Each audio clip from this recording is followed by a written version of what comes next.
반갑습니다. 우리 갈라디아서 공부할 시간입니다. 아마 오늘 이제 갈라디아서 다 끝날 것 같아요. 우리 6장 2절 그래서 다시 시작하겠습니다. 6장 2절 갈라디아서 6장 2절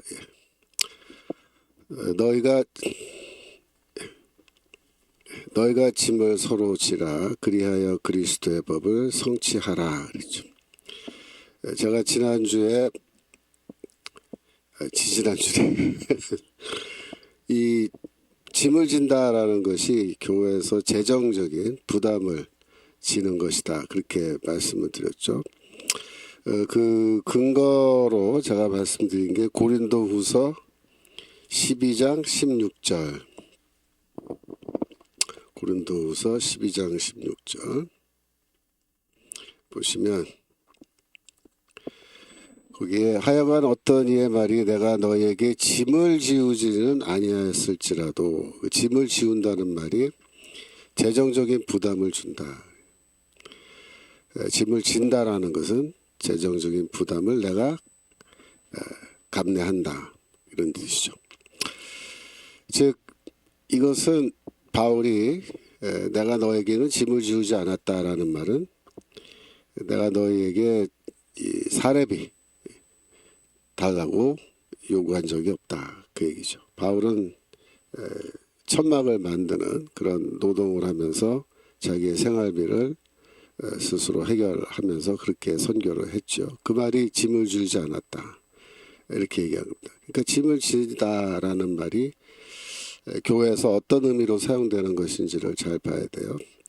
그래서 다시 돌아와서 6장 2절 갈라디아서 6장 2절에 문제는 뭐냐면 그리스도의 법을 성취하라라는 이 말이 대체 무슨 말이냐 그게 중요하다 그랬죠. 이거를 그리스도의 율법으로도 번역할 수 있다 그랬어요. 이 법이란 말이 노모스란 단어인데 보통 율법이란 말로 번역을 하는 거니까 그리스도의 율법을 성취하라 이렇게 이제 바울이 말을 하니까 여기서 이제 많은 오해가 발생한다 그랬죠. 그래서 그리스도는 우리에게 율법을 줬다. 율법을 지키라고 했다. 율법을 지켜야 된다. 율법을 지켜야 구원받는다. 그래서 이제 옛 언약은 모세의 율법을 지키는 거고 새 언약은 그리스도의 율법을 지키는 거다. 이런 식으로 이제 해석을 해가지고 믿음을 통해 주시는 구원을 갑자기 그리스도의 율법을 행함으로 얻는 구원 그걸로 바꿔치는 그런 사람들이 있다 그랬죠. 대표적인 사람들이 이제 바울 신학의 세 관점을 주장하는 그런 학자들인데 뭐 제임스턴 같은 그런 학자들이 그런 식으로 주장을 해왔어요. 저는 그게 틀렸다. 잘못된 해석이다. 이렇게 주장을 하는데 그렇다면 구체적으로 말했을 때 그리스도의 법은 뭘 말한 거냐 그거를 여러분들이 이제 고민을 하셔야 되는 거예요. 구체적으로 그러면 이게 뭘 말한 거냐. 저는 고린도전서 9장 14절 고린도전서 9장 14절에 보시면 이와 같이 주께서도 복음 전하는 자들이 복음으로 말미암아 살리라 명하셨다 라고 하는 그리스도의 명령이 나와요. 근데 이 명령이 특이한 것은 바울이 예수의 말씀을 직접 인용하고 있는데 이 말씀이 똑같은 말씀이 복음서에는 나오지 않아요. 여기에만 나와요. 예수께서 가르치신 것이 분명하고 초대교회가 보존하고 있었던 예수의 말씀 전승인데 이것이 그 복음서 마태 마가 누가복음 이런 복음서에는 이런 내용이 똑같은 게 없어요. 그런데 여기에는 이제 나와 있기 때문에 굉장히 이제 특이한 거죠. 그래서 지금 요거는 바울이 예수의 말씀 전승을 그가 확실하게 알고 있었다라는 것을 증명하는 그런 증거로도 볼 수 있는데 여기에서 다시 보여주세요. 고린도전서 9장 14절 주께서 명령하셨다. 이렇게 말씀했죠. 명령, 주의 명령입니다. 복음 전하는 자들은 복음으로 말미암아 살리라. 그 말은 뭐냐면 복음 전하는 사람은 복음 전하는 것을 자기의 생계 수단으로 삼아야 된다. 그 말입니다. 즉 세속 직업을 갖지 말고 다른 직업으로 너의 생계를 해결하려고 하지 말고 복음 전하는 것 자체로 너는 먹고 살아야 된다. 그 얘기를 하는 거예요. 그 얘기. 그럼 복음서에 이와 유사한 말씀이 그러면 어디에 있느냐? 똑같은 건 없지만 유사한 말씀은 마태복음 10장 9절 12 제자를 이제 뽑으신 다음에 이렇게 말씀하셨어요. 너희 전대에 금이나 은이나 동이나 가지지 말고, 그러니까 돈 갖고 다니지 말라요. 지갑 다니 갖고 다니지 말아요. 여행을 위하여 주머니나 두보롯이나 신이나 지팡이를 가지지 말라. 이는 일꾼이 저 먹을 것 받는 것이 마땅함이니라 그랬습니다. 즉 생활비, 뭐 그것이 옷이건 뭐건 간에 신발이건 이런 거는 너희가 직접 돈 주고 살 필요 없다 그거예요. 먹는 거 돈 내고 사 먹을 필요도 없다. 왜? 받아야 된다. 받는 것이 마땅하다. 그렇게 말씀하신 거. 누구한테 받느냐? 11절. 아무 성이나 촌에 들어가든지 그 중에 합당한 자를 찾아내어 너희 떠나기까지 거기서 머물라. 그러니까 어느 동네에 내가 복음 전하러 들어가면은 그 동네에서 한 집을 정해서 그 집에 들어가서 그 집에서 머물면서 그 집에서 먹고 자고 다 하라는 거예요. 12절 그 집에 들어가면서 평안하기를 빌라. 이제 이렇게 해서 14절 내려가면 14절 누구든지 너희를 영접도 아니하고 너희 말을 듣지도 아니하거든 그 집이나 성에서 나가 너희 발에 먼지를 떨어내리라. 내가 진실로 너에게 이르노니 심판날에 소돔과 고모라 땅이 그 성보다 견디기 쉬우리라. 이렇게 말씀했습니다. 이거 무슨 말입니까? 즉 복음을 전하는 자들은 그 지역에 있는 예수의 제자들이 이 제자들의 생활비를 다 충당해서 감당해야 된다. 그 얘기를 하는 거예요.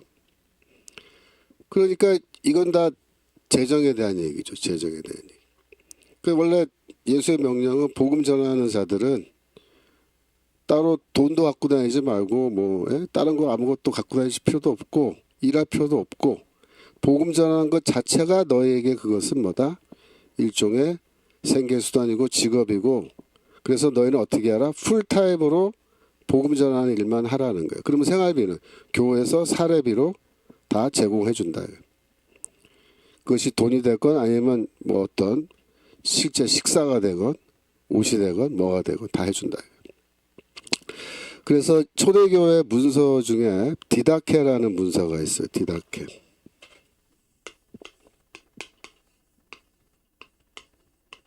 이 디다케라는 문서는 이거는 대충 한 90년경에 작성됐다고 봐요. 그러니까 1세기 100년 되기 전에 이미 기록이 된 걸로 보는데 이 디다케라는 책에 보면은 어떤 내용이 나오냐면은 그 교회에서 순회 선교사, 순회 전도자라 그래요. 그러니까 순회 전도자란 말은 한 곳에 정착하지 않고 계속해서 여러 교회를 다니면서 복음을 전하는 사람이죠. 그 순회 전도자들이 이제 교회 찾아오면은 그들을 반드시 영접하라고 이렇게 영접하라. 그 말은 뭐예요? 자기 집에 와서 숙식을 하게끔 그렇게 하라. 그리고 있는 동안에는 거기서 다 책임지고 이제 생활비를 다 책임지는 거죠. 그러면 이제 떠날 때 A 도시에서 B 도시로 떠날 때 어떻게 하냐면은 그 여행 경비를 줘요. 여행할 때는 뭐 어떻게 굶어 죽을 수 없잖아요, 그죠? 그러니까 먹는 거, 그다음에 여행할 때 필요한 경비가 있잖아요. 다음 도시로 갈 때까지 그 여행 경비를 준단 말이에요. 그 주라고 돼 있어요. 이렇게 주라고. 그런데 거기 재밌는 게 뭐냐면 만약에 그 전도자가 너희 집에 머물면서 반찬 투정을 하면은 그는 거짓 제자다, 거짓 선지자다 그렇게 돼 있어요. 가짜다. 그 반찬 투정 못하게 돼 있어요. 주는 대로 먹는 거예요. 주는 대로. 두 번째, 여행 경비를 줬는데 만약에 더 달라, 모자라다, 더 달라 그러면은 그 사람은 거짓 사도다. 거짓 사도다. 그러니까 제자들의 입장에서는 뭐랄까 절대로 항의 못하게 돼 있어요. 주는 대로 먹고 주는 대로 받아서 그 돈으로 무조건 여행 경비하고 이렇게 하는 거예요. 그 대신에 이 사람들은 뭐 안 해요? 일 안 한다. 왜? 복음 전하는 것 자체가 자기의 뭐 사역이고 생계 수단이야. 근데 그게 뭐냐면 주의 명령이라는 거예요. 바울의 말은. 즉 고린도전서 9장 14절에서 주께서도 복음 전하는 자들이 복음으로 말미암아 살리라. 복음 전하는 자들은 복음 전하는 것으로 살아야 된다. 그 말이에요. 복음 전하는 것 자체가 생계 수단이다. 그렇게 되어 있습니다. 예. 예. 지금 채팅창에 들어오신 분들 반갑습니다. 예. 반찬 투정 또 달라. 거짓 선지자 맞아요. 레아TV. 자, 그래서 바울이 갈라디아서 6장 2절에서 그리스도의 법을 성취하라. 그게 무슨 말인지 아시겠어요? 이제 이런 의미예요. 그러니까 너희가 서로 짐을 서로 지라. 그러니까 너희가 재정적인 부담을 다 지라 말이에요. 재정적인 부담을 나눠주고 성도들이 십시일반으로 이 교회 재정을 부담했는데 그 당시 교회 재정은요 사실 다른 거는 돈 들 일이 없어요. 이 사도들과 같은 전도자들 그들의 생계비 책임지는 것 외에는 크게 들 돈이 없는 거예요. 왜냐하면 그때 당시에 다 가정교회잖아요. 교회 건물이 따로 없어요. 무슨 전기세가 나오냐 수도세가 나오냐 그런 거 없어요. 가정집에서 그냥 모이니까 건물에 관련된 비용 아무것도 들 거 없죠. 그죠? 그리고 그날 만약에 성만찬을 먹어서 식사를 한다 그러면 그거는 그 집의 가정교회 그 집의 주인이 그 음식을 제공하는 거예요. 그렇게 돼 있어요. 어떤 학자들은 뭐 각자 음식을 싸들고 와서 나눠 먹었다 이렇게 얘기하는데 그 비현실적인 얘기예요. 왜냐하면 그 당시에 대부분의 그 성도들은 자기 집이 없어요. 렌트 내고 세 주고 세를 받아서 이제 월세 내고 이렇게 사는 식으로 사는 건데 그런 세를 주고 사는 이런 주거 공간 아파트 같은 그런 아파트 그 주거 공간에는 대체로 부엌이 없습니다. 부엌이 없냐면 부엌이 있으면 거기 불을 떼야 돼요. 근데 불을 떼면 화재 위험이 있단 말이에요. 그 화재가 일어나면은 그 당시에는 다 목조 건물이니까 몽땅 타는데 심지어 집을 따닥따닥 붙여서 지어가지고 옆집까지 불이 다 번지고 심지어 골목도 좁아서 골목이 있어도 불이 넘어가요. 이렇게 골목 넘어까지 집으로. 그게 돼 있어요. 그래서 고대 시대에는 도시 생활에서 제일 사람들이 신경 쓰는 게 화재입니다. 화재. 불이 날까 봐 걱정. 그런데 집주인 입장에서는 어때요? 내 집인데 집 지어서 지금 세를 줬는데 만약에 불이 나서 홀라당 타버린다. 그럼 그때 당시에 무슨 뭐 화재 보험이 있어요? 뭐가 있어요? 아무것도 없어요. 그냥 또 손해 보는 거예요. 그러니까 처음부터 부엌을 만들지 않아요. 부엌이 없습니다. 그래서 부엌이. 그럼 어떻게 하냐? 사 먹어요. 다 바깥에 나와서 패스트푸드 같은 거 사 먹는 건데. 뭐 그 당시에 맥도날드 같은 게 있었냐? 그런 건 없었죠. 그 당시에 패스트푸드 샵은 뭐냐면 길거리에 솥 하나 걸어놓고 거기에 이제 불을 떼가지고 그 솥뚜껑 열면은 거기 음식 같은 게 좀 있는데 그 당시에 음식이란 거는요 간단하게 말하면 오늘날의 그 멕시칸 음식 브리또 아세요? 브리또? 예, 이게 두루 말아서 먹는 거 밀가루 전병 위에 뭐 이렇게 얹어가지고 두루 말은 그런 게 그 당시에 기본적인 음식 형태예요.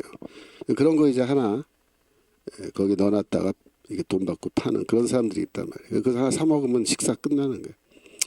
그래서 자기 음식을 각자 만들어서 들고 와서 나눠 먹는다. 그게 비현실적이라는 소리라는 거예요. 그 당시 문화를 모르는 사람들이 하는 소리. 그렇게 할 수가 없어요. 부엌이 없는데 어떻게 음식을 만들어서 와요. 예.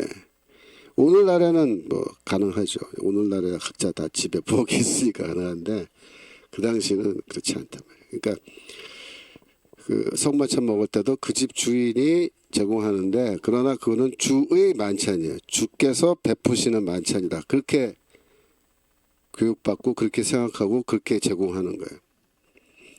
그래서 그 당시에 교회 비용은 대체로 인건비 빼놓고 없어요. 인건비. 예수께서 말씀하신 그 명령, 제자들은 전대, 금은, 동전 이런 거 갖고 다니지도 말고 각각 마을에 그 집에서, 그 집은 뭐야? 그 가정교회로 모이는 그 집을 말하는 거예요. 성도의 집이죠. 제자들의 집이죠. 그 집에서 영접을 하고 거기서 생활비 다 충당하고 먹고 자고 다 하고 그 다음 마을로 또 떠나가고 그렇게 하라는 거예요. 그렇게. 그 당시 사도들이 다 그렇게 하는 거죠. 그러니까 그 인건비만 필요한 거예요. 그러니까 여기 지금 2절부터 쭉 해서 저기 아래 몇 절입니까? 예. 5절 각각 자기 짐을 질 것이니라. 거기까지 계속해서 똑같은 말을 한 거죠. 그죠?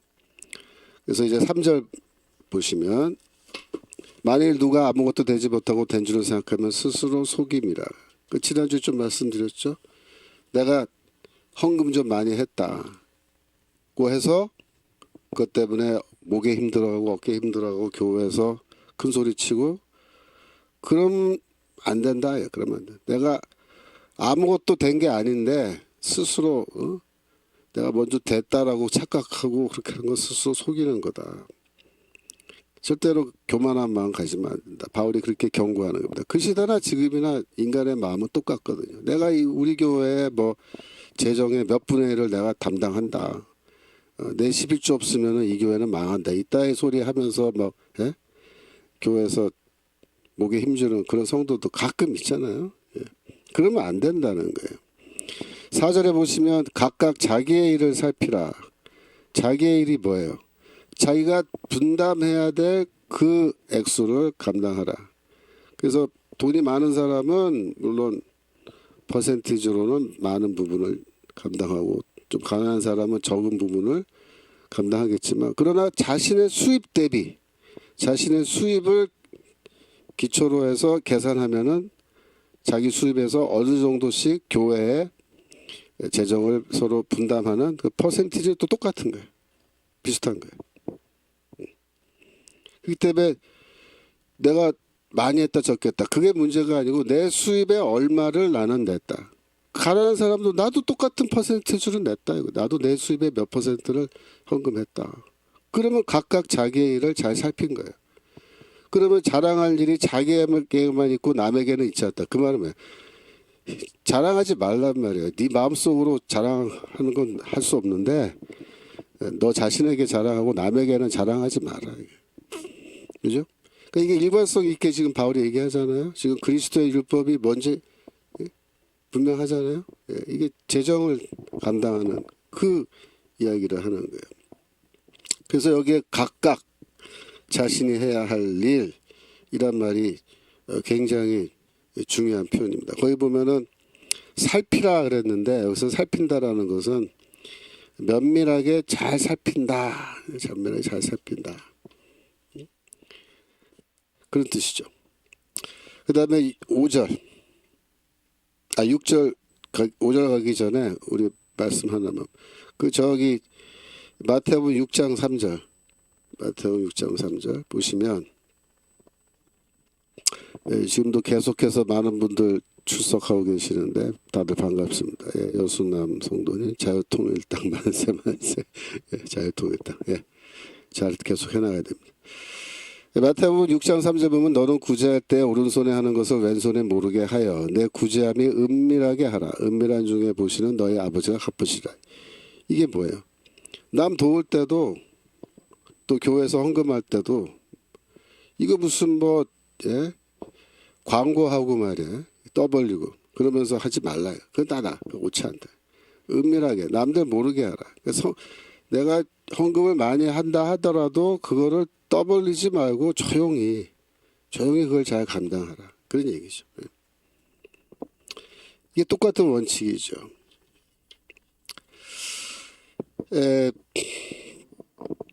제가 그 교과서 421페이지에 후원자 피후원자 문화에 대해서 좀 설명해 놨는데,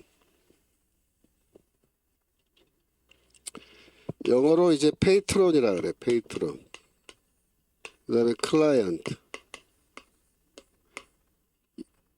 우리말로는 후원자 피후원자, 그렇게 번역하는 게 좋아요. 이 문화가 있습니다. 후원자 피후원자 문화. 이건 뭐냐면 그 시대는 이제 부유한 사람이 후원자가 되고 가난한 사람이 피후원자가 되는 거예요. 그래서 이 후원자들은 돈 많은 상류층들이 주로 하는 건데, 자기 주변에 어려운 사람을 도와주는데, 그때 아무나 도와주는 게 아니라 자기의 피후원자, 클라이언트로 돼 있는 사람들을 도와주는 겁니다. 예를 들어서 우리 집에 노예가 있었는데 그 노예를 내가 해방해 줬어요. 노예 해방. 자, 예를 들어서 어느 날 주인이 갑자기 이렇게 말하는 거예요. 야, 너 이제 내일부터 나가서 그냥 자유인으로 살아. 너 더 이상 내 노예 안 해도 돼. 이게 내보내잖아요. 그럼 좋을 것 같아요? 바로 굶어 죽어요. 왜? 노예가 집이 있어요, 뭐 돈이 있어요, 뭐가 있어요? 아무것도 없잖아요. 너 노예 해방이야, 나가서 혼자 살아. 그러면 죽으란 얘기지, 그게 뭐 살란 얘기예요?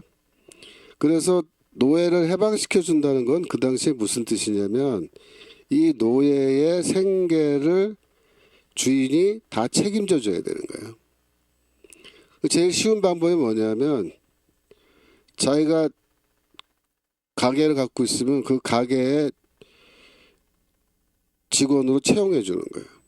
너희 가서 일하라. 일하면서 먹고 살아. 그리고 너 살 집은 내가 당분간 살 집은 내가 돈 내줄게. 이렇게 하는 거예요. 아니면은 더 여유가 있으면 가게를 하나 차려줘야 돼요. 그러면 사람들이 뭐라 그러냐면, 누구누구는 참 훌륭한 주인이다. 훌륭한 페이트론이다. 후원자다. 자기 노예 내보내면서 저렇게 가게도 차려주고 훌륭하다. 이렇게 막 사람들이 막 칭찬해요. 그걸 뭐라 하면 영예라 그래. 영예.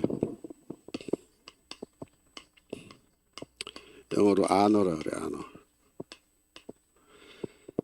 이 아너를, 영예를 얻기 위해서 이 사람들이 이렇게 하는 거예요. 그래서 이 후원을 하는 거를 굉장히 좋아해요. 그 시대 사람들은. 그리고 내가 거꾸로 이제 생활이 어렵단 말이에요. 나한테 후원자가 있으면 좋겠는데 아직 후원자가 없어요. 그러면 후원자를 만들면 되잖아요. 어떻게 만들냐면 방법이 간단해요. 아침에 해가 뜨면은 무조건 그 동네에 내 후원자가 돼주고 싶은 그 사람 집 앞으로 가요. 문 앞에 서 있는 거예요, 이렇게. 그러면서 이 사람이 나오면은 인사하는 거예요. 좋은 아침 되세요. 이렇게 인사하는 거예요. 그러면 쓱 보고 지나가겠죠. 근데 그 다음부터 또 인사해. 다음 주 또 인사해. 계속 매일같이 나와서 한 달을 인사해요. 그러면 이제 이 사람이 나오는데 좋은 하루 되세요. 이렇게 또 인사하니까 뭐라 그래요. 말을 거는 거예요. 그 자네는 이름이 뭔가 이러고 시작하는 거예요. 뭡니다. 그러면 그 뭐 요즘 하는 일이 뭐가 있느냐. 아, 요새 일이 없어서 아주 난감합니다. 그러면은 아, 그래? 그러면 내 저기 어디 비즈니스가 있는데 거기 가서 일 좀 하면 어떨까? 뭐 이렇게. 그럼 거기 취직이 되는 거예요. 근데 이제 이 사람이 상황이 더 어려워지고 그러면요, 와서 병에 걸려서 일을 못하게 되거나 그러면 또 도와달라고 다 도와줘요. 그 시대에 복지 시스템이라는 게 없잖아요. 근데 헬라 사회의 복지 시스템이 이거예요. 후원자 피후원자 문화예요. 아무도 안 굶어 죽어요. 그래서 사실 그 당시. 제가 이 말씀을 왜 드리냐면은, 교회에서 이제 자기 집을 가정교회로 공개해서 거기서 예배를 드리게 하고, 또 성만찬 먹을 때마다 자기 돈으로 다 음식 제공하고, 그죠? 그 다음에 이 사람이 또 교회 헌금도 많이 하잖아요. 그러면은 바울이 이제 사례비를 만약에 받는다고 하면 그가 받는 돈의 대부분은 이 사람이 헌금한 돈이 된단 말이에요. 그래서 그 관계가 어떻게 되냐면은 바울이 졸지에 뭐가 되냐면 피후원자가 되는 수가 있어요. 근데 그 교회 성도인데 그 집주인이 후원자가 되는 거예요. 이런 관계가 되면요, 이게 갑을 관계야, 갑을 관계. 그래서 피후원자의 입장에서 후원자한테 뭔 얘기를 해도 이게 잘 말이 안 먹힌 수가 있어요. 왜? 이 의리의 입장이기 때문에. 그러니까 바울이 교회에서 뭘 가르치는데 이 후원자와 피후원자 관계가 딱 돼가지고 그 사람이 내 후원자인 것처럼 행사하기 시작하면요, 굉장히 불편한 거예요. 바울 입장에서는. 왜? 나는 너희들의 영적인 아버지다 이러고 시작했거든요. 내가 너희를 낳았다, 복음으로.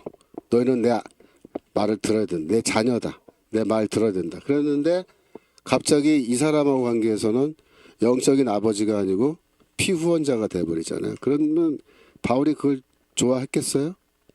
안 좋아했을 거라고요. 그래서 학자들 중에는 바울이 사례비를 받지 않은 이유 중에 하나가 그 당시에 이 후원자 피후원자 문화 때문에 의도적으로 이것을 피한 거다. 아버지의 권위를 계속 유지하기 위해서 절대로 교회에서 돈 받지 않은 거다. 그렇게 보는 학자들도 있어요. 저도 그런 입장이에요. 재미있는 거는 로마서 16장 2절. 로마서 16장 2절에서 갱그리아 그 1절 그 내가 갱그레아 교회 일꾼으로 있는 우리 자매 베베를 너에게 청구한다. 그래서 이 고린도 교회 옆에 있는 갱그레아 지방에 있는 교회예요. 그 교회에 베베라는 어떤 여자 성도가 있었는데 여자 이름이죠. 베베니까. 2절 너희가 주 안에서 성도들이 합당한 예절로 그를 영접하고 무엇이든지 그에게 소용되는 바를 도와줄지니 이는 그가 여러 사람과 나의 보호자가 되었습니다. 그랬습니다.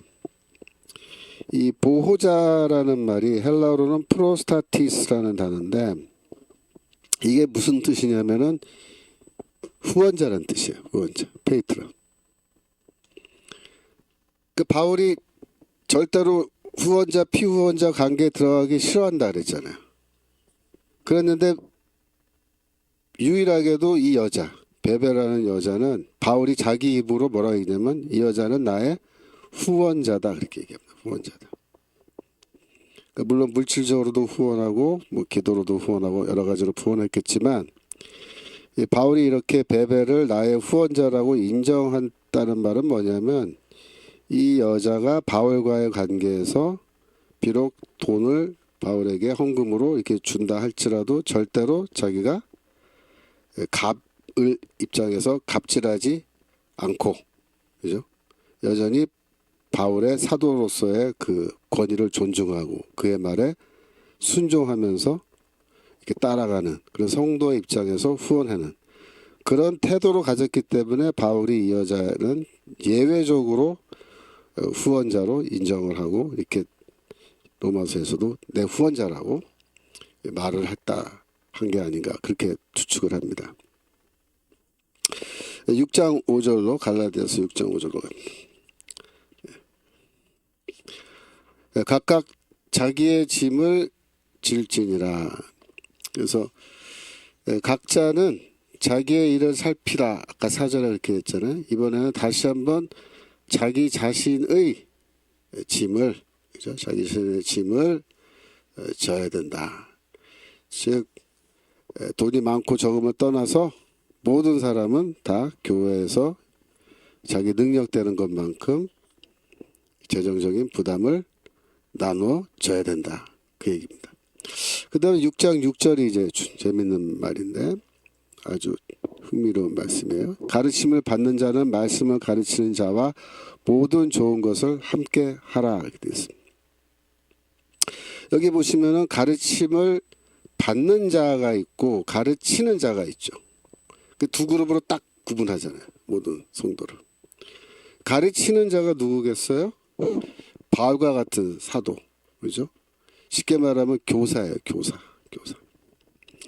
초대교회에 교사가 있었느냐? 있었어요. 그러니까 교회 직분으로 교사가 있는 거예요.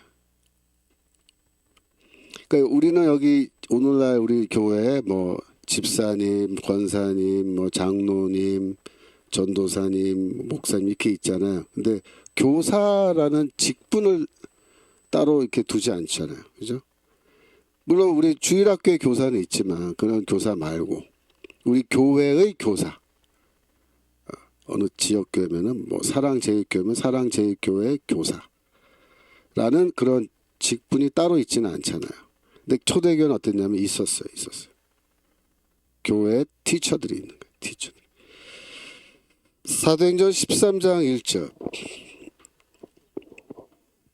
사도행전 13장 1절.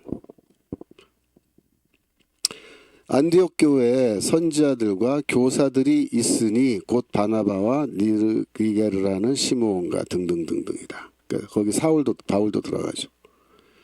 그러니까 선지자라는 그 직책이 있는 거예요. 교회 안에. 오늘날에는 교회 선지자라는 직분 없죠. 여기 교회 수첩 만들었는데 거기에 이제 목사님, 뭐 전도사님 있고 그다음에 선지자님 누구, 교사 누구 이렇게 그런 거 없잖아요. 오늘날에. 근데 그 시대는 교회 안에 직분입니다. 직분으로서 선지자라는 직분이 있고 교사라는 직분이 있는 거예요. 고린도전서 12장 28절. 고린도전서 12장 28절. 하나님이 교회 중에 몇을 세우셨으니 첫째는 사도요, 둘째는 선지자요, 셋째는 교사요 이렇게 돼 있죠. 사도가 첫 번째예요.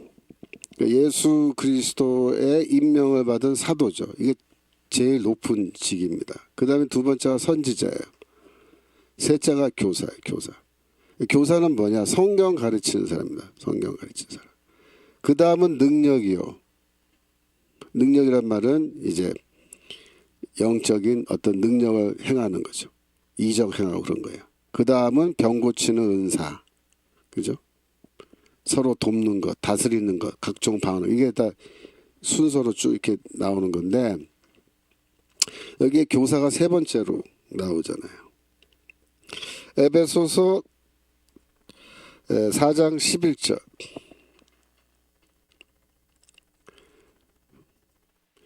그가 혹은 사도로 혹은 선지자로 혹은 복음 전하는 자로 혹은 목사와 교사로 주셨으니 되죠. 여기는 또 직분이 좀 달라요. 에베소서에서는 사도가 첫째고 둘째가 선지자인 건 똑같죠.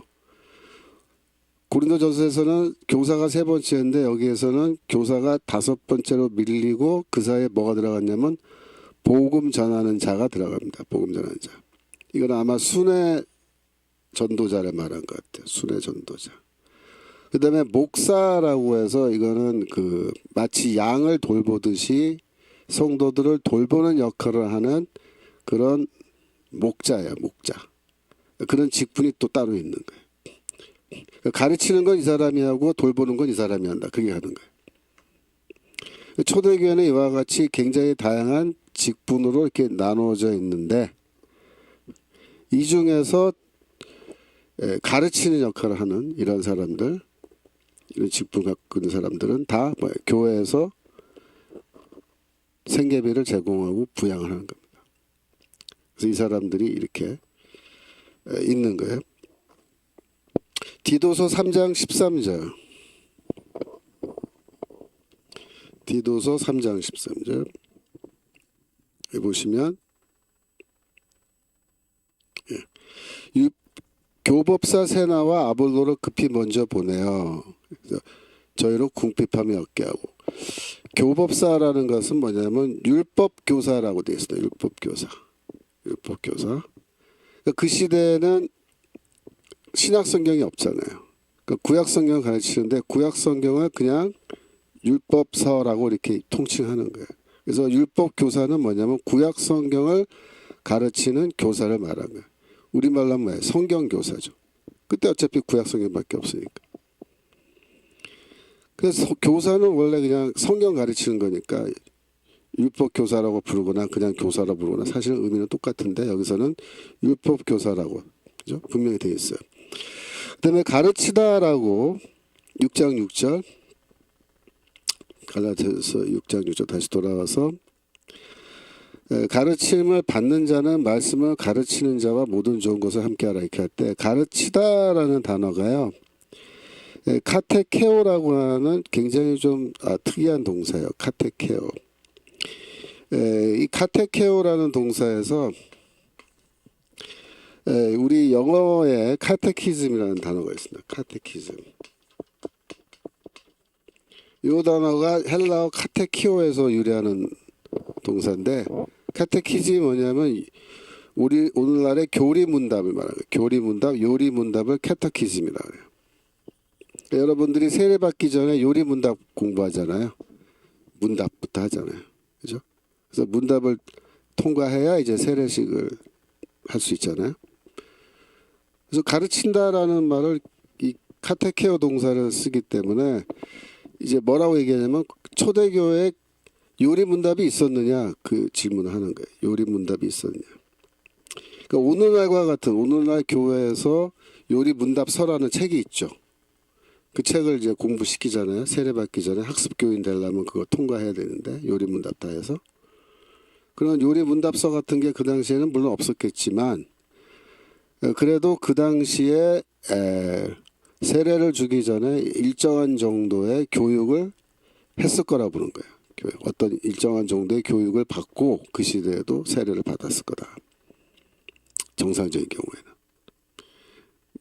물론 그 이디오피아 내시는 뭐 빌립이 바로 그 자리에서 세례 줬지만 보통 교회에서는 점차 바울교회 같은 경우도 점차 교사가 있고 그러면은 뭐야 세례 주기 전에 교육했을 거다. 그런 역할을 하는 교사라 이거죠. 바울도 다메섹에서 이제 세례받은 얘기가 사도행전 9장 18절에 나오는데 사도행전 9장 18절에서 바울이 세례받을 때 그러면 바울은 거기서 캐타키즘 이런 요리문답에 해당하는 어떤 그걸 받았겠느냐. 사도행전 9장 18절 볼까요? 즉시 사울의 눈에서 비늘 같은 것이 벗어져 다시 보게 된지라 일어나 세례를 받고 음식을 먹음에 그러니까 세례받고 음식 먹었단 말은 음식은 성만찬 먹었다는 거예요. 강건해졌다. 세례받을 때 아나니아가 이제 나타나서 이제 그 바울과 만나서 이제 아나니아는 거의 선지자죠. 그래서 이 사람이 이제 세례를 주게 되는데 아마도 아나니아를 통해서 몇 가지 중요한 이런 교육, 예수 그리스도의 말씀에 대한 거라든지 죽음과 부활에 대한 교육 이런 거 받았을 거라죠. 여기서 중요한 거는 6장 6절 다시 갈라디아서 이 모든 좋은 것을 함께 하라라고 할 때 함께 하다라는 단어가 이 코이노네오 동사인데 이 단어가 원래 공급하다라는 그런 뜻이 있어요. 로마서 12장 13절에 성도에 쓸 것을 공급하라. 로마서 12장 13절 그런 말씀인데 그때 사용된 동사가 코이노네오 동사예요. 공급하다. 성도에 쓸 것을 공급하다. 비용을 감당하는 거죠. 빌립보서 4장 15절 빌립보 사람들아 너희도 알거니와 복음의 시초에 내가 마게도냐를 떠날 때 주고받는 내 일에 참여한 교회 참여하다라고 된 이 동사가 코이노네오 동사예요. 주고받는 내 일에 공급한 교회가 그렇게 돼요. 그게 번역해야 돼요. 공급한 교회가. 뭘 공급했어요? 물질을 헌금으로 해서 공급한 거죠. 그러니까 여기에서 좋은 가르침을 받는 자는 6장 6절 가르침을 받는 자는 가르치는 자와 모든 좋은 것을 함께 하라고 번역했는데 그거를 모든 좋은 것을 공급하라라고 번역해도 되는 거야. 공급하라. 누가 공급하는가? 배우는 사람들이. 그러니까 성도들이죠. 성도들은 교사에게 모든 좋은 것을 공급하라 그 얘기입니다. 공급하라. 즉 나에게 뭐 생선이 한 마리 있다. 성도가. 그러면 생선 한 마리 자기 혼자 다 먹지 말고 한 토막은 말씀을 가르치는 교사에게 갖다 줘라. 그 얘기죠. 공급하는 거죠. 그러면은 그 교사는 다른 거 안 하고 계속 성경 연구하고 가르치는 일에만 전념하게 된다. 그 얘기입니다.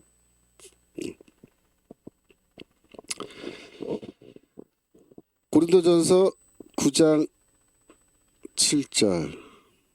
고린도전서 9장 7절. 누가 자비량하고 병정을 다니겠느냐? 누가 포도를 심고 그 실과를 먹지 않겠느냐? 누가 양떼를 기르고 그 양떼의 젖을 먹지 않겠느냐? 이게 뭐예요? 이게 예수의 가르침의 원리라는 거예요. 복음 전하는 자들은 복음으로 말미암아 살리라. 예수의 명령이잖아요. 바울은 그걸 그리스도의 법이라고 지금 여기서 인용하고 있는 건데 당연한 거다 그죠.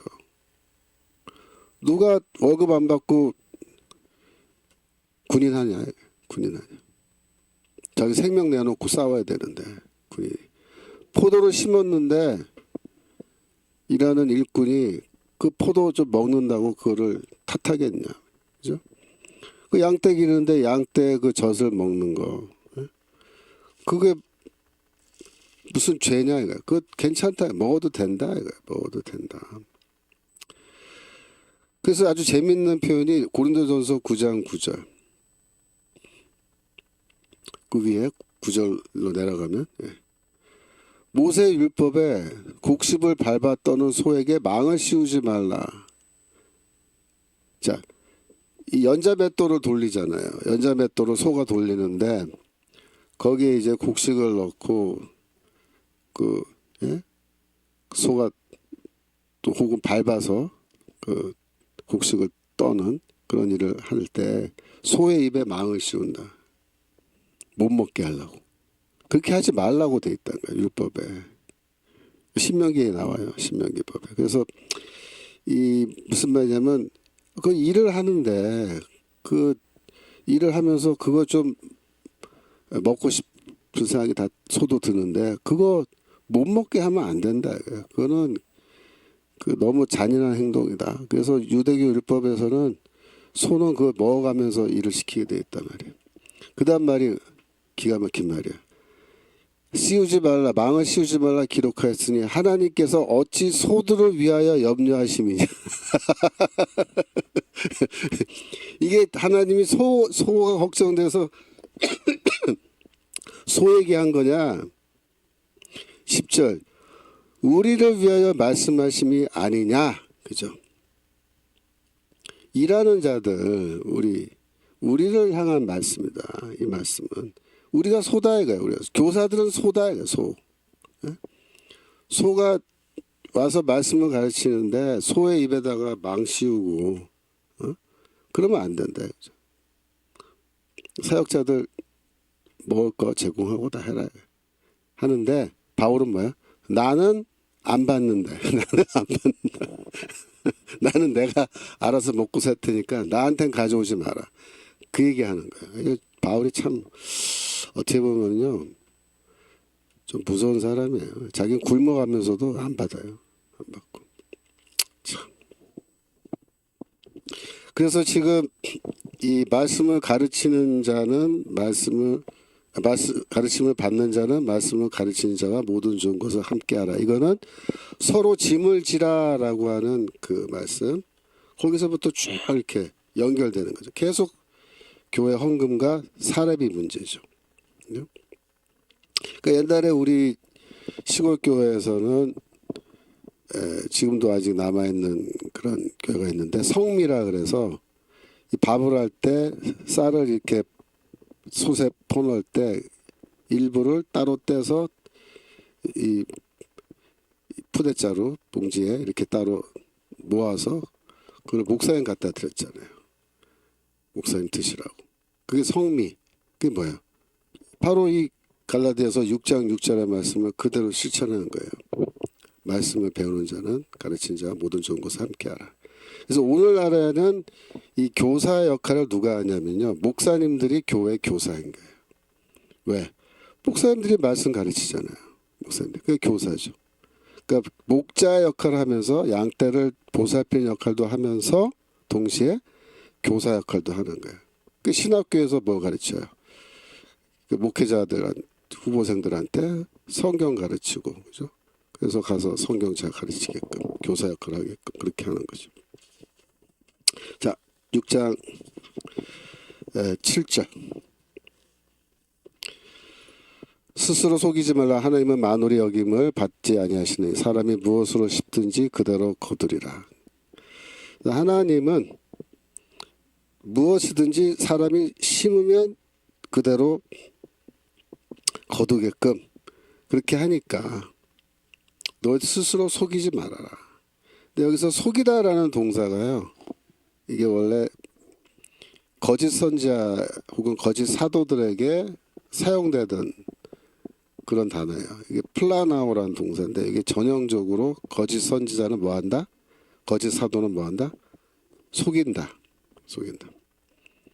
지금 할례당들이 거짓 형제고 거짓 사도잖아요. 이 사람들이 계속 속였단 말이에요. 근데 이제 바울이 요단어를 거꾸로 쓰면서 너희들 절대로 스스로를 속이면 안 된다. 하나님은 업신여김을 받지 않는다. 그 말은 뭐냐면 하나님을 비웃는 그런 행동을 너희가 하면 안 된다. 즉 뭐예요? 교회에서 재정적인 부담을 져야 되는데 그거를 안 지고, 그죠? 이렇게 피하려고 하는 거, 그건 뭐다? 하나님을 업신여기고 하나님을 비웃는 그런 태도다. 하나님은 절대로 너희가 비웃을 수 없다. 왜? 하나님은 심는 대로 거두게 하시기 때문이다. 이렇게 되어 있어요. 심는 대로 거둔다. 심는다라는 말은 원래 이제 바울이 좋아하는 단어잖아요. 나는 심는 자요 이러면서 나는 씨앗을 심는, 복음을 심는 자라고 얘기하는데, 여기서는 심는다라는 동사가 뭐 복음 전한다라는 뜻보다도 여기서는 헌금하는 걸 말하는 거야. 헌금하는 거. 너희가 교회의 재정적 부담이 물론 짐이에요. 짐을 서로 지라 그랬잖아요. 짐이고 부담이 되지만 그거를 그래도 어려운 상황 속에서도 짐을 다 지는 것을 뭐야? 심는 거로 보는 거야. 심는 자들은 다 거두게 된다. 거두게 된다. 그래서 열매를 거두는 건데, 이렇게 성도가 혹은 교회가 최선을 다해서 재정적 부담을 지고 이렇게 심으면 어떻게 되겠어요? 열매를 거둔다. 열매, 선교의 열매, 전도의 열매, 교육의 열매 등등을 다 거둔다. 거둔다. 그죠? 고린도후서 9장 6절. 고린도후서 9장 6절. 여기서도 연보에 대해서 얘기하는 건데, 이것이 곧 적게 심는 자는 적게 거두고 많이 심는 자는 많이 거둔다 하는 말이다. 그 다음에 10절 내려가셔서 심는 자에게 씨와 먹을 양식을 주사 이는 너희 심을 것을 주사 주시니가 너에게 심을 것을 주사 풍성하게 하시고 너의 의의 열매를 더하게 하시리니. 이 농사를 지어본 사람은 아는데, 기근이 들어서 먹을 게 없으면요, 내년에 농사 지을 그 종자 씨 있죠. 씨. 그 종자 씨까지 겨울에 다 먹어 치워버리면 어떻게 될까요? 그럼 망하는 거예요. 그러니까 암만 배가 고파도 내년 봄에 농사 지을 그 씨, 종자 씨, 그거는 남겨놔야 되는 거예요. 그래서 여기에 심는 자에게 씨와 먹을 양식을 주신 이가 그렇게 돼 있어요. 너희에게 심을 것을 준다. 그래서 풍성하게 한다. 그러니까 너희가 야 이거 내가 헌금하고 나면은 나 이제 뭐 먹고 살지? 이거 굶어 죽는 거 아니야? 내년에 종자 씨도 없는 거 아니야? 그렇게 이제 걱정을 하지만 하나님께서 어떻게 하신다고? 종자 씨와 먹을 것을 주셔. 너희가 또 심을 수 있게 해준다. 그래서 의의 열매를 더 풍성하게 그렇게 해주신다. 이렇게 얘기한 6장 8절 갈라디아서 6장 8절. 네. 갈라디아서 자기의 육체를 위하여 심는 자는 육체로부터 썩어진 것을 거두고 성령을 위하여 심는 자는 성령으로부터 영생을 거두리라. 사람이 무엇을 심든지 그대로 거둔다라고 하는 이 원리는 구제와 선행에 관한 어떤 원리라고 볼 수 있습니다. 그런데 여기에서 육체를 위하여 심는 자, 그 뭐야? 그 돈이 있는데 나의 그 육체적 만족과 쾌락을 위하여 돈을 쓰는 거예요. 그 육체를 위하여 심는 거예요. 그러면 육체로부터 썩어질 것을 거둔다. 그렇죠. 그러나 성령을 위하여 심는 자는 성령을 위하여 심는 거예요. 교회 복음과 교회를 위하여서 헌금하고 그걸 열심히 후원하고 그렇죠. 교회를 위하여서 재물을 기쁜 마음으로 하나님께 드리는 자들은 성령으로부터 영생을 거두리라. 영생을 거두리라. 네, 그래서 이 성령을 위하여서 자기의 재물을 사용하는 것, 그렇죠? 이것은 영생을 거두는 건데 그 영생은 자기 자신의 그 영생은 아니죠, 그렇죠? 다른 사람의 영생을 거두는 거예요. 그러니까 많은 사람을 구원으로 인도하는 그걸 말하는 거죠. 그걸 말하는. 유대교에서는요, 그 당시 유대교에서는 이 구제는 속죄 효과가 있다 그렇게 가르쳤어요. 그래서 제가 거기 뭐 토비서, 실학서 이런 거 다 유대교 문서인데 거기서 랍비들의 가르침이죠. 뭐라고 나왔냐? 구제는 죽음으로부터 구원한다 이런 말이죠. 구제는 죽음으로부터 구원하는 그 속죄에 어떤 효과가 있다. 랍비들은 그렇게까지 가르쳤는데요. 바울은 이거를 구제를 그러니까 구원의 조건으로 그렇게 얘기하지 않습니다. 구원은 믿음으로 받는 거고, 그래서 우리가 구제 열심히 하면은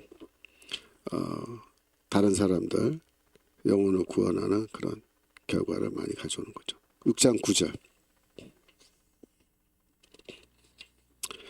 우리가 선을 행하되 낙심하지 말지니 피곤하지 아니하면 때가 이르매 거두리라. 그러니까 이제 열심히 성령을 위하여 심고 선을 행하고 복음을 위해서 헌금도 열심히 하고 이렇게 하는데 이 문제는 뭐냐면 곧바로 그 열매가 보이지 않아요. 곧바로.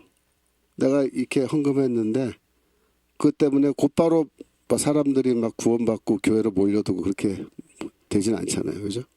이 시간이 걸려요. 시간이. 그래서 심으면서 내가 지금까지 열심히 했는데 아무런 효과가 없지? 그러면서 낙심하게 된다. 낙심하지 말라는 거야. 열심히 심으면 계속 심어 나가면 포기하지 않으면 이제 때가 이름에 그게 뭐야? 드디어 이제 효과를 볼 그 시점이 온다. 근데 그거는 시간이 좀 걸린다 그랬죠. 거두리라. 그렇죠. 이웃 사랑을 하고 뭐 구제와 선행도 마찬가지죠. 이렇게 열심히 선행했는데 그 결과가 바로바로 나에게 눈에 보이는 결과가 보이지는 않죠. 하지만 언젠가는 거두리라라는 그런 말씀을 의지해서 우리가 믿음을 가지고 계속 해나가면 때가 되면 열매를 거둔다. 6장 10절. 그러므로 우리는 기회 있는 대로 모든 일에게 착한 일을 하되 더욱 믿음의 가정들에게 할지니라. 모든 이는 교회 밖에 있는 사람을 다 포함한 거예요. 믿지 않는 사람들. 그러니까 교회는 세상 사람들이라죠. 세상 사람들에게도 선행을 계속 해야 돼요. 그런데 여기 뭐라 했냐면 더욱 믿음의 가정들에게 해야 된다. 교회 안에 있는 사람들 우선적으로 도와줘야 된다. 그 얘기입니다. 교회 안에 가난한 성도가 있는데 예를 들어서 굳이 그 사람을 돕지 않으면서 교회 밖에 있는 가난한 사람들을 계속 도와준다면 그 성도는 어떻게 되겠어요? 시험 들겠죠. 그래서 1순위는 우리 교회 안에 있는 어려운 사람 먼저 돕는 거예요. 근데 도와줄 때 어떻게 도와줘야 되냐면 눈에 보이지 않게 조용히 도와줘야 돼요.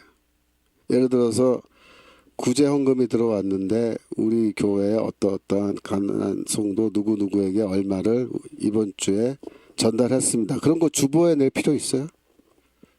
예배 시간에 광고할 필요 있어요? 없다고요. 그 주보에 내고 광고하면서 주면요, 그 사람이 부끄러워서 교회를 떠나요. 그러니까 그런 거는 조용히, 그죠? 믿음의 가정을 도울 때는 조용히 도와줘야 돼요.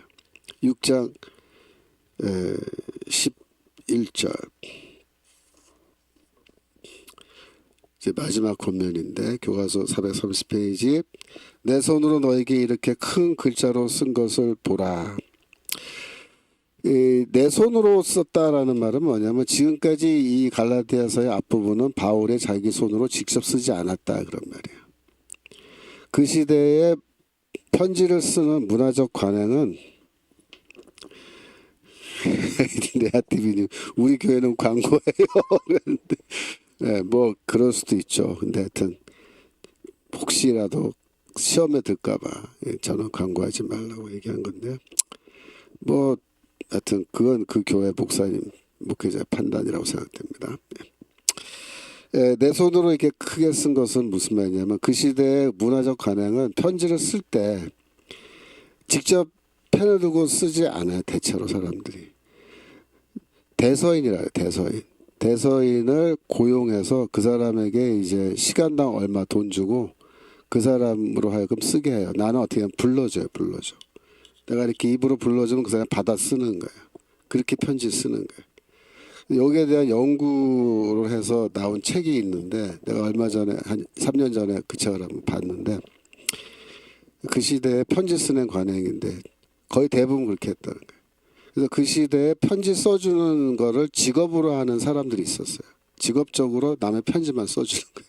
왜냐하면 그 시대에 파피루스나 양피지에 이렇게 잉크를 묻혀가지고 글을 써야 되는데 그 종이가 아니잖아요. 양피지, 양가죽, 소가죽.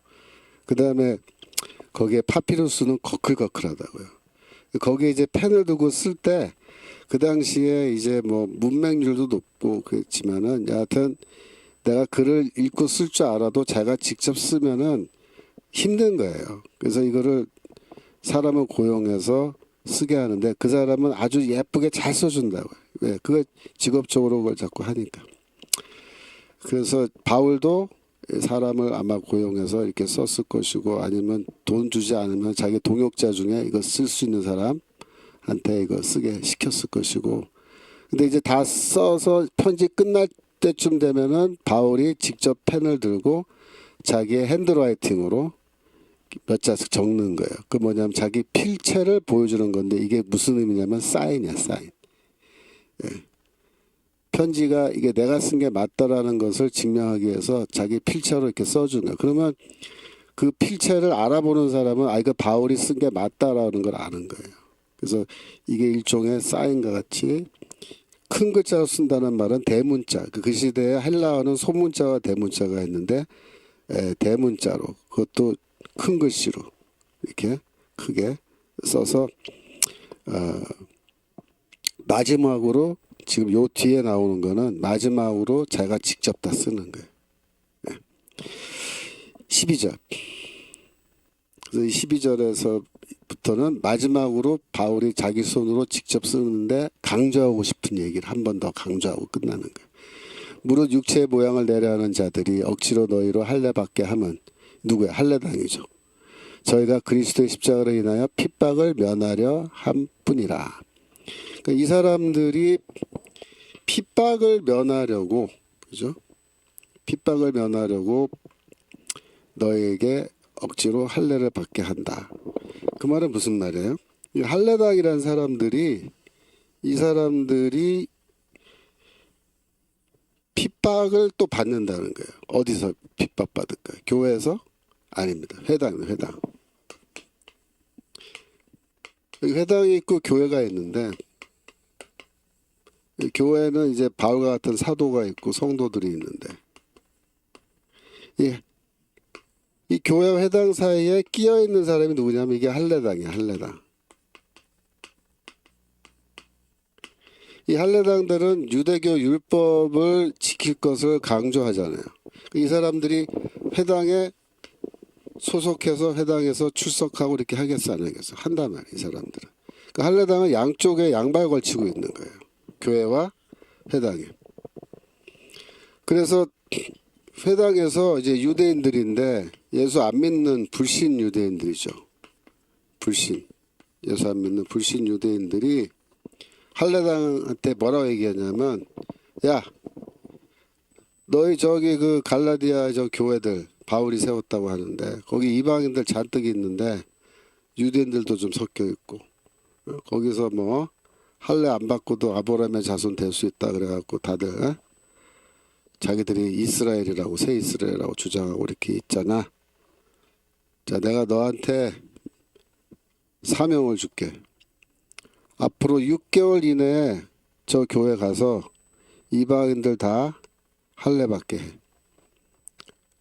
할례 받으면 어떻게 돼? 회당으로 소속, 회당에 소속, 회당 소속된 거죠. 그러면 우리가 너 가만 놔둘게. 근데 만약에 너 그렇게 안 하잖아? 그럼 너 회당에서 우리 어떻게 한다? 너 핍박한다. 뭐야? 매질한다. 매질한다. 그러니까 이 인간들이 할례당이 어떻게 해? 핍박을 면하기 위해서 회당에서 매 안 맞으려고 교회를 다니면서 이 교회 저 교회 돌아다니면서 계속해서 할례 받아야 된다고. 할례의 복음이 진짜 복음이다. 이렇게 막 가르치고 돌아다니는 거예요. 그 사람들이 갈라디아 교회에 들어온 거죠. 바울이 그 얘기하는 거예요. 그러니까 할례당이라는 사람들은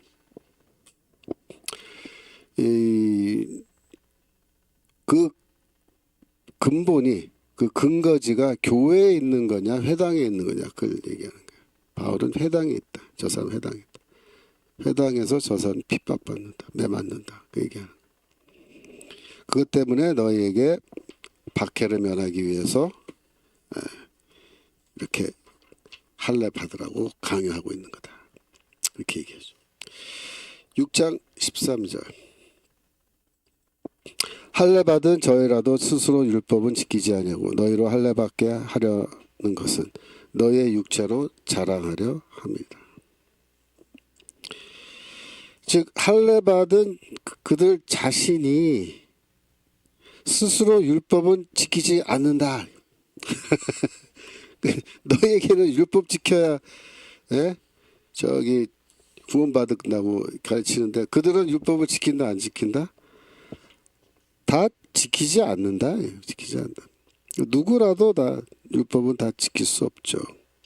할례당도 그래서 율법을 다 지키지 않는다는 거예요. 로마서 2장 21절에 보면 유대인들에 대한 바울의 비판이 나오는데 로마서 2장 21절. 그러면 다른 사람을 가르치는 내가 내 자신을 가르치지 아니하느냐. 도둑질 말라 반파는 내가 도둑질하냐. 이게 유대인들에 대한 비판이거든요. 너희가 도둑질하지 않냐. 22절. 가늠하지 말라 말하는 내가 가늠하느냐. 우상을 가증히 여기는 내가 신사 물건을 도적질하느냐. 일단 율법 어긴 거잖아요. 심지어 신사 물건 도적질한다는 말은 뭐냐면 이방인들의 신전에 밤에 이제 몰래 들어가서 이방인 신전 우상 숭배하는 그 이방 신전의 물건을 도둑질한다는 거예요. 이거 어마어마한 범죄입니다. 이게 왜냐하면 헬라인들 사이에서는 자기들 신전이죠. 신전에 있는 물건 그 중에서도 뭘 훔쳐갈 게 뭐가 있겠어요. 신전에. 사실은 뭐가 있냐면 우상에 입혀놓은 나무와 이제 돌을 깎아서 만든 우상에 입혀놓은 금, 은 이런 겁니다. 근데 보석. 네. 우상에 그렇게 다 금은으로 입혀놓고 보석으로 치장했거든요. 근데 그거를 유대인들이 훔쳐간다. 도둑질해간다. 밤에 와서. 근데 헬라인들은 절대 그걸 훔쳐가지 않아요. 왜? 그 우상은 진짜 신이라고 생각하기 때문에 이방인들은 절대 신전에 가서 물건 도둑질하지 않습니다. 만약에 하잖아요. 걸리면 무조건 사형입니다. 예. 그거는 헬라 문화에서는 아주 엄격해요. 그 사형인데. 근데 이 유대인들은 그거 몰라서 훔쳐간 게 아니고 알아도 가서 훔쳐오는 거예요. 왜? 유대인들은 이게 신이 아니라고 생각하기 때문에 나무 토막 돌덩어리라고 생각하기 때문에 거기에 이제 예? 금은이 펴놓은 거로 가서 훔쳐오는 거예요. 진짜로. 여기에 대해서 로마서 주석 보면은 에이 설마 유대인들이 그거 훔쳐가냐라고 해서 이거는 바울이 실제 상황 말한 게 아니고 이거는 비유적으로 말한 거다. 그렇게 주석에 해석해 놓은 사람들도 있더라고요. 근데 이거 잘 모르고 하는 소리예요. 미슈나가 뭐예요? 미슈나가 변순복 교수님이 번역해 놓은 책이죠. 이제 곧 출판 기념회 할 텐데 미슈나라는 유대인들의 랍비들의 가르침에 모아놓은 율법에 대한 지침서입니다. 거기 보면은 이게 나와요. 제가 다 조사해 봤는데 거기 보면은 이 유대인들에게 이방 신전의 물건 손대면 안 되는 거에 대한 규정이 있어요. 제가 나중에 기회 있으면 설명드릴게요. 오늘은 시간 바빠서 못하는데 심지어 유대교에서는요 어떻게 얘기하냐면 그 우상을 만들 때 이 나무를 잘라 가지고 우상을 만들잖아요. 근데 이방인들은 아무나 잘라서 우상 만들지 않아요. 처음부터 이거는 그 신상을 만들 목적으로 나무를 따로 심어요. 그 나무를 키워서 그걸 잘라서 신상을 만드는데 그런 나무들을 이렇게 키우는 장소가 있단 말이에요. 근데 유대인들이 그 나무를 잘라다가 집에서 밥을 해 먹으면 이 오븐, 화덕이 부정하게 되고 거기서 만든 모든 음식은 다 부정하다 이렇게 돼 있어요. 무슨 뜻이냐면은 이거는 아직 우상을 만들지도 않은 나무예요. 우상을 만들기 위해서 심어놓은 나무인데 그 나무조차도 뭐야? 부정하다. 그걸 잘라다가 밤에 도끼 들고 가서 잘라다가 밥해 먹으면 부정하다. 그럼 무슨 뜻이냐면 우상을 도끼로 잘라다가 밥해 먹으면 안 된다. 나무 토막이지만 부정하다. 그런 것까지 있다고요. 절대로 손 못 대게 돼 있어요. 자, 그래서 할례 받은 그들이 스스로 율법을 지키지 않고 너희에게 할례 받게 하는 것은 그들이 너희의 육체로 자랑하려고 한다. 그렇죠? 아, 내가 이 교회 가서 다 이게 얘기해가지고 이 교회 사람들이 다 할례 받았어. 그래서 자기 자랑하려고 그렇게 한다는 거예요. 자기 자랑하려고. 자, 6장 14절. 6장 14절.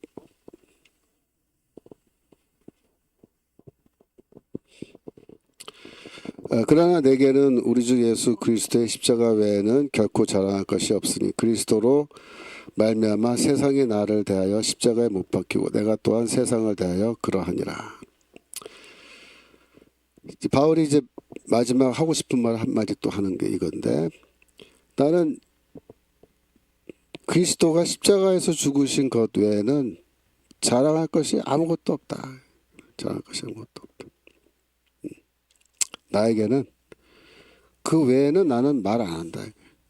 내 설교에서는 십자가 복음 외에는 나는 설명하지 않는다. 설교하지 않는다. 그 얘기입니다.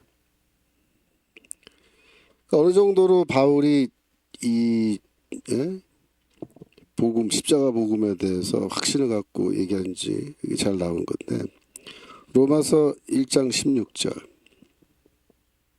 로마서 1장 16절 찾아주시면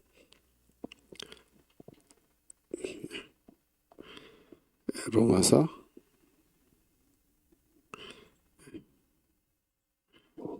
내가 복음을 부끄러워하지 아니하노니 로마서 1장 16절 그죠? 그 말은 뭐야? 그 당시에 복음을 부끄러워한 사람이 있단 말이야. 어떤 복음? 십자가 복음을 부끄러워하는 거야. 왜? 그 당시에 헬라인들 사이에서는 이 하나님 혹은 신인데 로마인들에게 붙잡혀서 십자가에 못 박혀 처형당해 죽었다라는 거를 난센스라고 생각하는 거예요. 어떻게 신이 힘이 얼마나 없으면 십자가에 못 박혀서 로마인들에게 잡혀서 처형당해 죽냐. 그 우리가 그런 식으로 왜 믿냐. 이런 식으로 반응한단 말이야. 헬라인들은. 로마인들은. 그렇기 때문에 이 친구들한테 전도를 하는 거를 꺼려 하는 거예요. 왜? 이 십자가에 죽은 예수가 신이고 믿어야 된다. 그렇게 말하면 친구들이 비웃는 말이야. 너 정신 나갔어? 이러면서. 그리고 십자가 복음을 말 안 하고 부끄러워하는 그런 성향이 그 당시에 있단 말이죠. 그래서 복음을 부끄러워한다는 말이 있고, 그 다음에 고린도전서 2장 1절. 고린도전서 2장 1절. 형제들아, 내가 너에게 나아가 하나님의 증거를 전할 때 말과 지혜의 아름다운 것으로 아니하였다. 그래서 이거는 말과 지혜의 아름다운 것은 설교의 방식이라기보다는 설교의 내용을 말하는 거예요. 어떤 사도들은 예수의 복음을 전하는데 뭘 얘기하냐면 예수의 지혜의 말씀만 설교하는 거예요. 지혜의 말씀. 즉 이 마태복음 5장, 6장, 7장에 나오는 산상수훈 같은 거를 설교하는데 절대로 십자가 죽음 이거는 말 안 하는 거예요. 예수를 지혜 선생으로 소개하고 지혜 말씀만 가르치고 십자가에서 죽으신 거 그거는 말 안 하려고 하는 거예요. 그럼 그게 복음이냐? 그게 복음이냐? 바울 말은. 그 복음 아니다. 나는 그런 식으로 전도 안 한다. 나는 전도하면은 무조건 십자가 죽음과 부활 이것만 얘기한다. 그게 진짜 복음이다. 그 얘기죠. 나는 예수 그리스도만 자랑한다. 자랑한다. 그리스도 십자가 외에 결코 자랑할 것이 내게는 없다. 그 다음 말이 14절. 그리스도로 말미암아 세상이 나를 대하여 십자가에 못 박혔고 내가 또한 세상을 대하여 그러하다. 이렇게 말하는 거죠. 그 말은 예수께서 십자가에서 죽으실 때 나도 함께 십자가에서 죽었다 라는 그 말씀하고 똑같은 말이죠. 이미 갈라디아서 2장 20절에서 그런 말을 했죠. 갈라디아서 2장 20절. 내가 그리스도와 함께 십자가에 못 박혔나니 그런즉 이제는 내가 사는 것이 아니요 오직 내 안에 그리스도께서 사시는 것이다. 이렇게 얘기했죠. 이거를 왜 그랬다 그랬어요? 여기 예수가 십자가에서 이렇게 못 박혀서 죽으신 것이 내 눈에 이제 보이는데 이걸 볼 때 어떻게 봐야 된다 그랬어요? 첫 번째로 내가 원래 저 자리에 있어야 되는데 여기에 내가 걸려 있어야 된다. 왜? 나의 죄에 대해서는 내가 하나님의 심판받고 내가 형벌 받아야 되는데 예수가 나를 대신해서 하나님의 형벌 받았다. 이렇게 돼 있잖아요. 그러니까 첫 번째로 내가 여기에 걸려 있어야 된다. 두 번째 뭘 봐야 된다 했어요? 하나님은 나의 죄에 대해서 진노하고 계시는구나. 하나님의 진노를 봐야 된다 그랬죠. 이 두 가지를 봐야 십자가를 제대로 이해하는 거예요. 그러면 이 자리에 원래 내가 있어야 되는데 예수가 있다는 것 자체를 어떻게 보냐면 내가 여기 걸려있는 모습과 그리스도가 걸려있는 모습이 겹쳐 보여야 된다 그랬죠. 겹쳐 보여야 돼. 그 자리에 내가 달려 있어야 되고 원래. 그래서 그리스도가 죽으신 것은 뭐예요? 그의 죽음은 곧 나의 죽음이 된 거야. 나의 죽음. 그리스도의 죽음이. 나의 죽음. 그리스도가 장사된 거는 내가 무덤에 장사된 걸로 그렇게 보여져야 돼요. 그 그리스도의 부활은 내가 다시 살아나는 걸로, 부활하는 걸로 그렇게 보여야 되는 거예요. 이게 그리스도의 모습과 내 모습이 겹쳐 보이는 거기서부터 출발하는 거예요. 내가 저 자리에 있었어야 되는데 그리스도가 나 대신 저기 계시는구나. 이렇게 볼 수 있어야 내가 그리스도와 더불어 죽고 더불어 함께 장사되고 더불어 함께 다시 살아나는 부활하는 영적 부활을 할 수 있게 되는 거죠. 바울은 그걸 하는 거예요. 그 얘기하는 거예요. 그래서 내가 그리스도 함께 죽을 때 이 세상도 나를 향하여 십자가에 못 박혔다. 나도 이 세상에 대하여 십자가에 못 박혀 죽었다. 이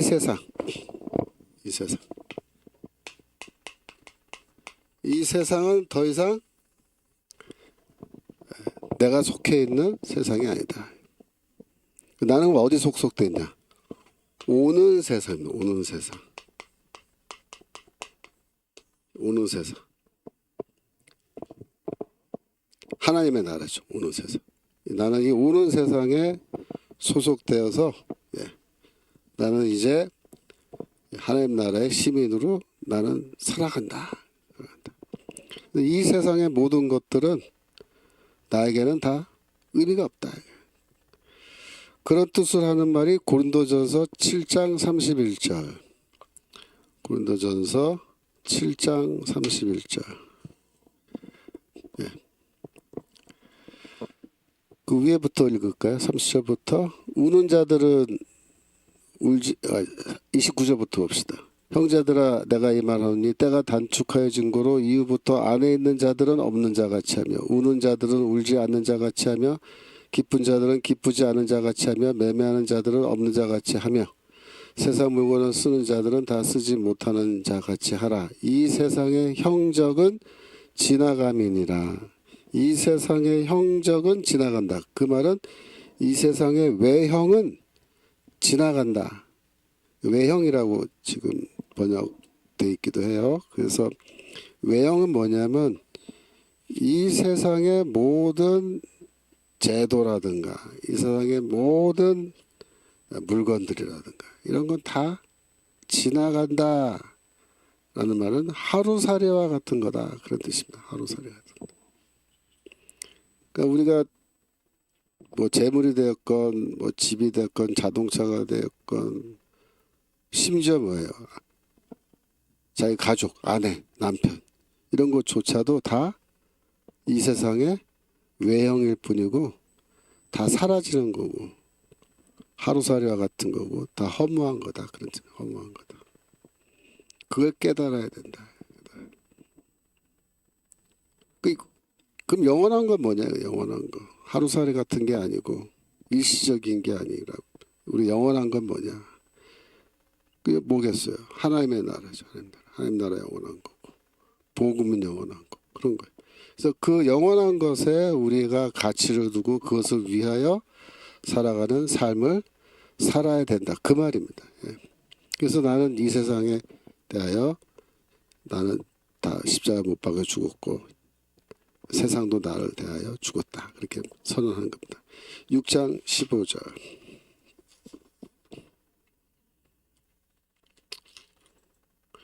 6장 15절. 할례나 무할례나 아무것도 아니로되 오직 새로 지으심을 받은 자뿐이니라. 할례 무할례 그것도 사실 큰 의미는 없다. 나 할례 안 받았다. 그게 뭐 대단한 거 아니다. 중요한 건 뭐다? 내가 복음을 믿고 그리스도 안에서 새로 태어나는 거다. 새로 지으심을 받는 거다. 그래서 이 새로 지으심이 말하는 게 새 창조거든. 새 창조. 새 창조가 중요하다.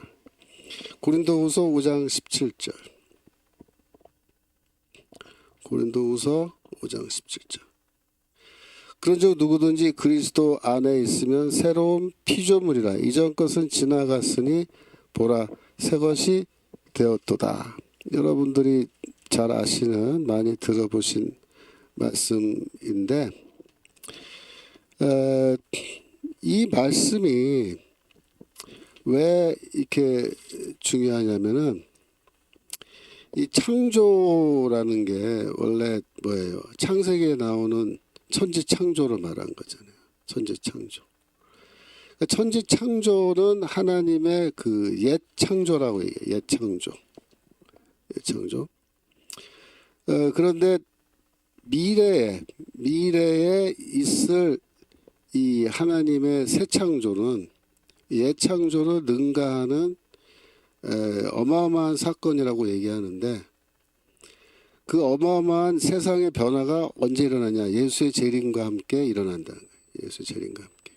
그때 이제 우리가 다 변화받고 부활하여 부활의 몸도 있게 되고 다 그렇게 되는데 그런데 그 하나님의 새 창조가 이미 나에게는 시작됐다. 그런 얘기입니다. 나에게 시작됐다.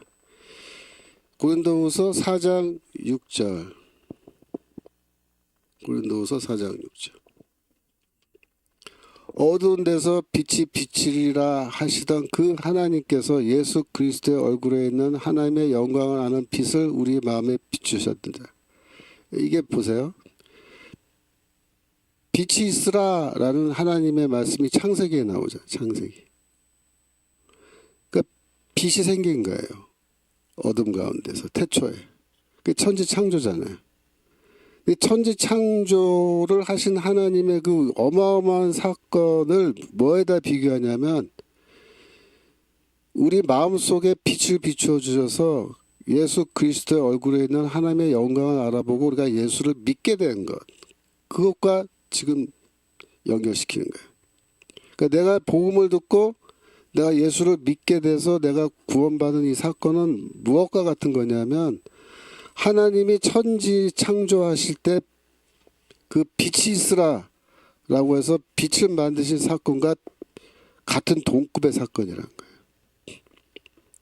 그 내가 예수 믿었을 때 천지 창조에 버금가는 그러한 어마어마한 역사가 나에게 일어났다. 이렇게 바울이 얘기한 거예요. 그게 뭐냐? 그게 새 창조예요. 새 창조. 천지 창조를 능가하는 그런 어마어마한 일이 나에게서 이미 시작됐다. 이렇게 하는 거예요.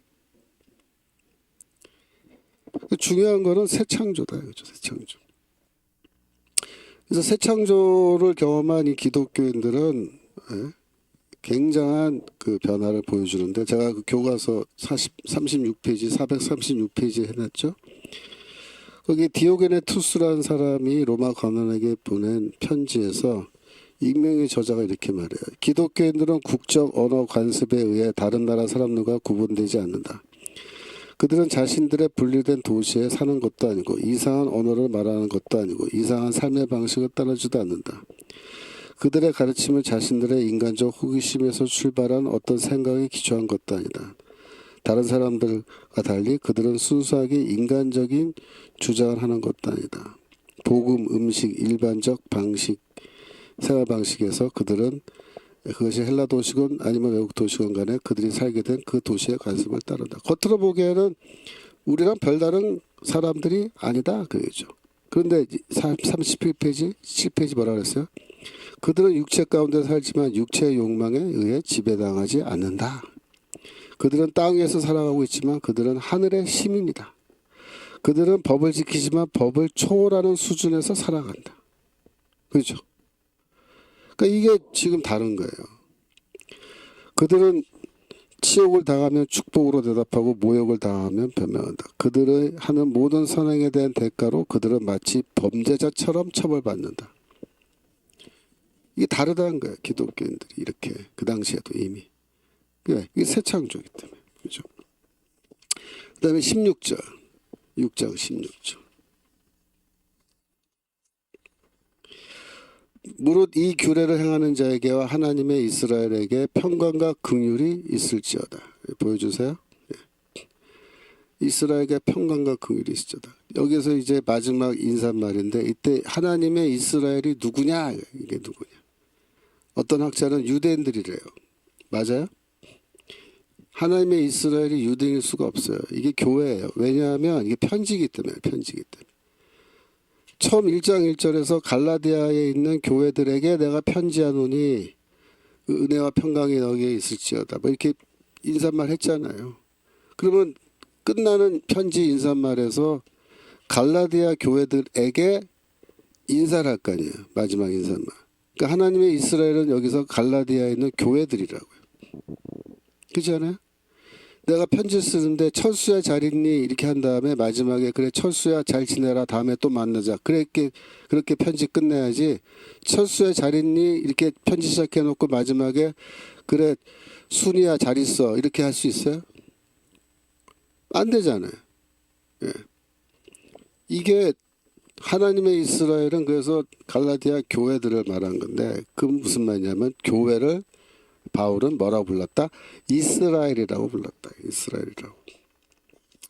제가 그 책에서 바울이 서신 여기저기에서 교회를 이스라엘로 본 그런 거 얘기 많이 해놨는데 시간 관계상 고린도전서 10장 1절만 보면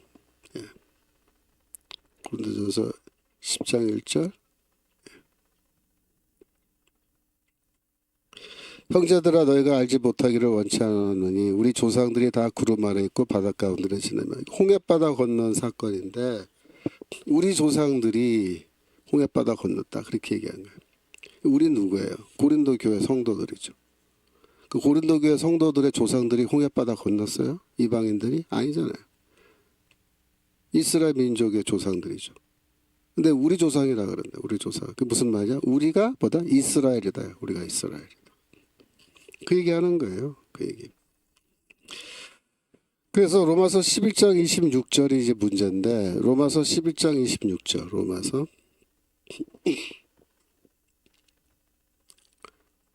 그리하여 온 이스라엘이 구원을 얻으리라 이렇게 돼 있잖아요. 로마서 11장 26절. 이때 이스라엘이 누구냐를 놓고 지금 학자들이 계속 의견이 합쳐지지 않는데 어떤 학자들은 유대인들이다 이렇게. 어떤 학자는 저 같은 사람은 교회다 이렇게. 유대인이 구원을 얻는다. 예수 안 믿어도 구원 받는다? 그렇게 해석하면 안 되죠. 이 이스라엘이 만약에 복음을 믿어서 구원을 얻는다고 그렇게 해석하면 그건 괜찮아요. 근데 복음을 안 믿어도 예수 안 믿어도 유대인은 다 구원 받는다. 이렇게 해석하면요. 이게 문제가 생긴다고요. 근데 상당수 목사님들이 그렇게 해석하고 있어요. 잘못된 겁니다. 틀린 겁니다. 이거는 교회를 말한 거예요. 기본적으로. 유대인이 예수 믿으면 그 사람은 성도가 되는 거죠. 교회가 되는 거죠. 그죠? 그래서 이스라엘은 여기서 교회로 봐야 된다.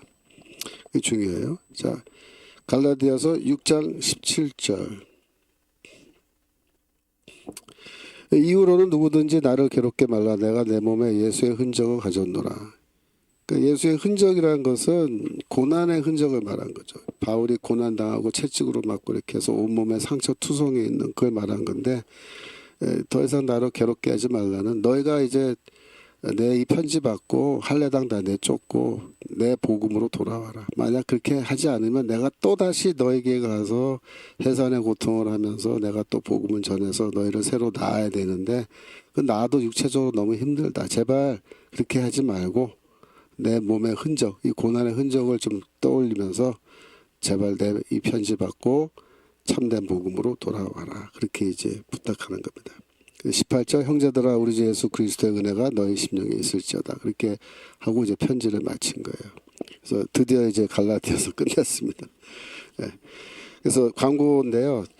원래 예정은 제가 데살로니가 전서를 하려고 원래 생각을 했는데 제가 방학 중에 데살로니가 전서 책을 지금 새로 좀 써서 하려고 했는데 시간이 부족해서 아직 출판을 못했어요. 그래서 아무리 생각해도 책을 만들지 않고 강의를 하는 것이 너무 어려워요. 데살로니가 전서. 그래서 이건 무리다 싶어서 제가 데살로니가 전서는 다음 학기에 하는 걸로 하고 이제 이번 학기 남은 시간에는 그러면 어떻게 하느냐 이제 빌립보서를 하겠습니다.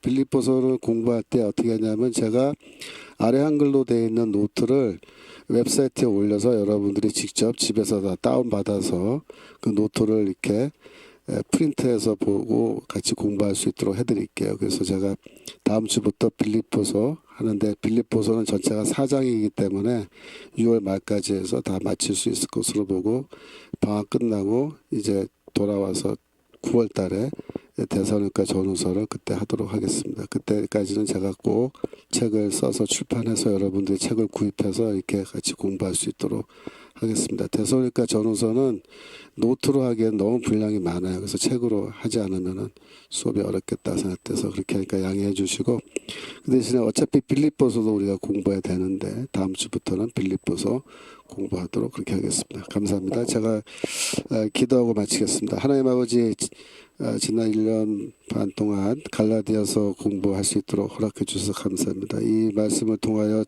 무엇이 복음인지 분명히 깨닫게 해주셔서 또한 감사합니다. 앞으로 이제 빌립보서 공부할 터인데 더욱더 하나님의 말씀을 통하여 제가 은혜 받고 또 새 힘 얻는 그런 시간 되도록 인도하여 주옵소서. 감사드리며 예수 그리스도 이름으로 기도합나이다. 아멘. 수고하셨습니다. 다음 주에 뵙겠습니다.